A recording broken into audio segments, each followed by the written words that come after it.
The 174th Fighter Wing from Syracuse, New York, working out of its launch and recovery site at Wheeler-Stack Army Airfield on Fort Drum, New York, invited the local media out for a chance to observe their new remotely piloted aircraft, the MQ-9 Reaper, in pre-flight operations and movements, and also to visit with command members from both the 174th Fighter Wing and Fort Drum.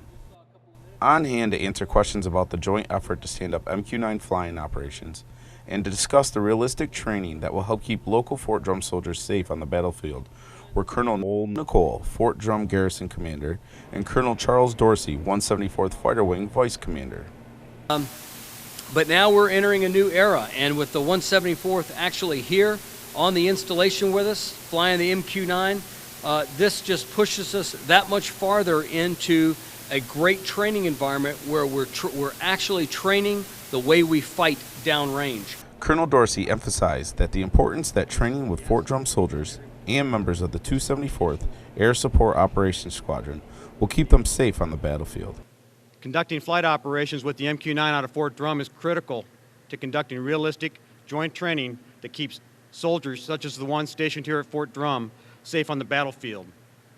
Colonel Dorsey took time to give a detailed brief about the MQ-9 flying operations, such as the 174th is in the last stage of 5 stages to have the FAA approval process finished, and hopes to be flying soon. He also spoke on the locations of areas at which the aircraft will fly and train. This will most likely be over the Adirondack Range area. While the 174th Fighter Wing's ultimate goal is to fly the MQ-9 from its home base at Hancock Field in Syracuse, New York, the wing is excited about making Wheeler-Stack Army Airfield its home for the MQ-9 flight operations for the foreseeable future. From Fort Drum, New York, I am Air Force Staff Sergeant Ricky Best.